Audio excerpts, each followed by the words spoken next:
Chers amis, notre progression dans la découverte du psautier dans son entièreté se poursuit, pas après pas, guidée toujours par les commentaires des pasteurs Maillot et du père Vesco, qui bien sûr me sont d'une grande aide pour vous accompagner dans cette découverte. Aujourd'hui, je vous propose d'étudier le psaume 31. Donc le psaume 30 dans la numérotation catholique, et je vous invite à lire ce psaume.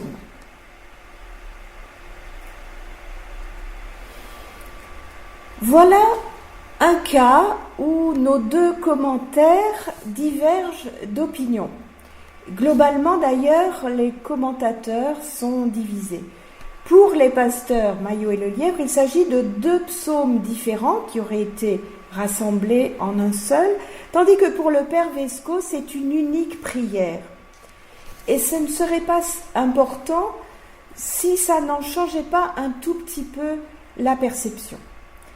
Voilà l'exemple type de ce que la lecture et la réception d'un texte biblique est toujours orientée par la compréhension qu'on en a en fonction des éléments qu'on y trouve et de la hiérarchisation qu'on leur donne. N'est-ce pas en ce sens justement que la Bible reste parole vivante, même si cela peut conduire à des conflits d'interprétation, dont tous ne sont pas très violents non plus.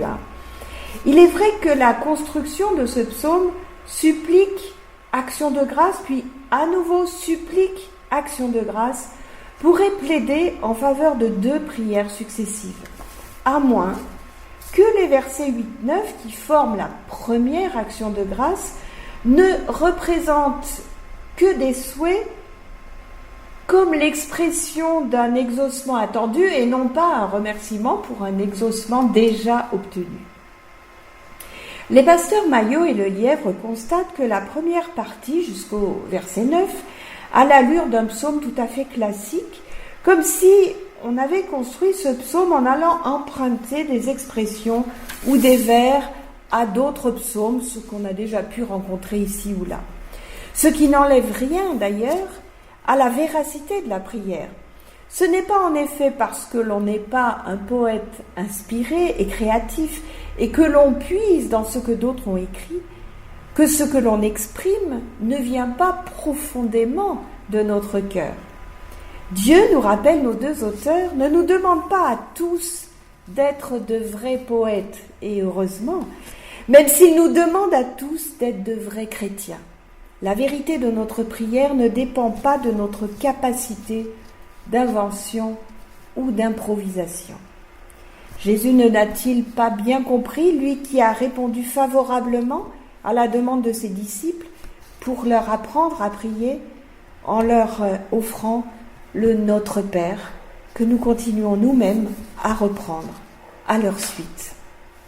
Et d'ailleurs, nous ne faisons que le redire psaume après psaume, quel que soit l'auteur et les circonstances dans lesquelles ont été écrits ces psaumes, ils ont été repris et réinterprétés par ceux qui les ont priés, individus ou communautés, en les adaptant à leur propre vécu.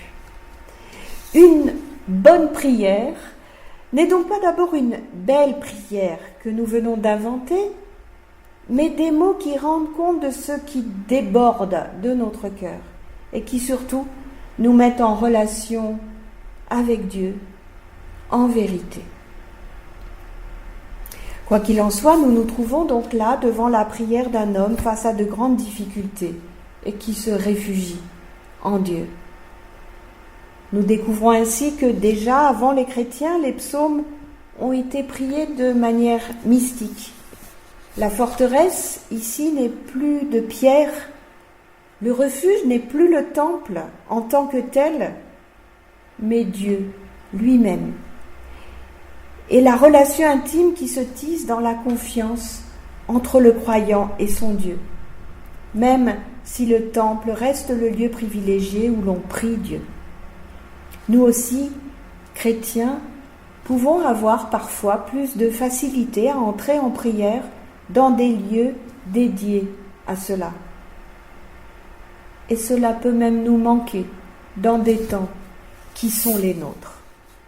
Mais vous le voyez, ce que nous dit ce psaume, c'est qu'en tout lieu et en tout temps, et avec quelques mots que ce soit, on peut toujours rejoindre Dieu. Et il nous accueille dans le refuge qu'il est lui-même. Revenons donc à notre psaume.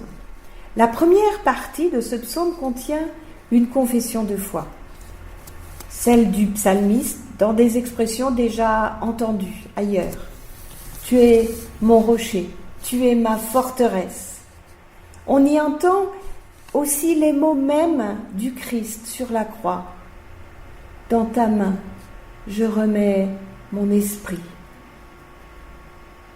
Cela insiste encore plus sur ce que je disais à l'instant, c'est-à-dire que ces prières font tellement partie du vécu croyant que les mots qu'elles contiennent deviennent nôtres dans les moments terribles de nos vies où nos propres mots peuvent nous échapper. C'est tout l'intérêt de connaître quelques prières par cœur, comme on dit.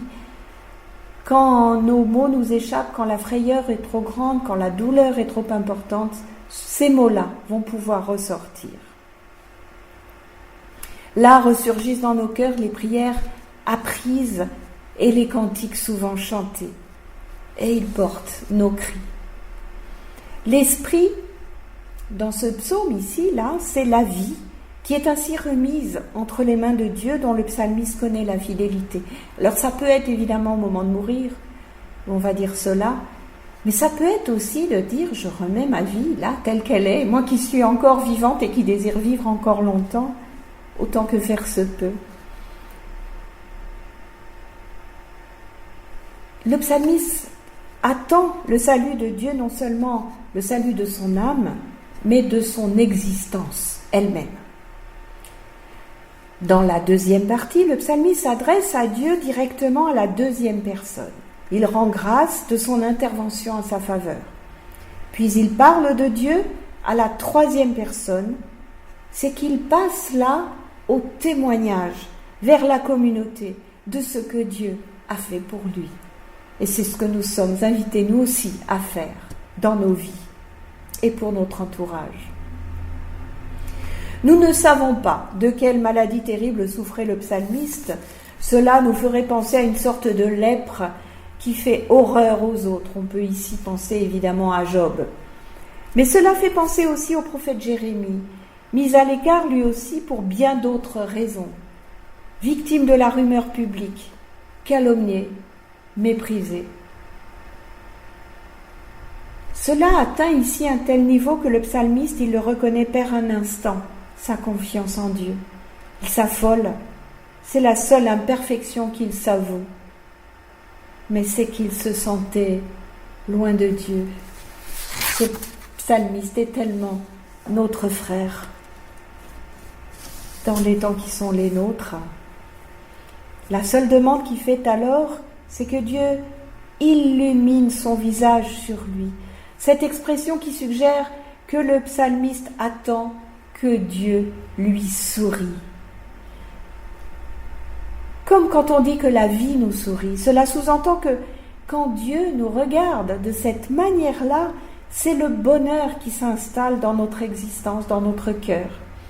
C'est ce que nous promet d'ailleurs la fameuse bénédiction d'Aaron que nous reprenons parfois dans nos cultes et qui dit « Que Dieu te bénisse et te garde, que Dieu illumine son visage vers toi et te fasse grâce. » On la trouve donc dans le livre des Nombres au chapitre 6, les versets 24 et 25.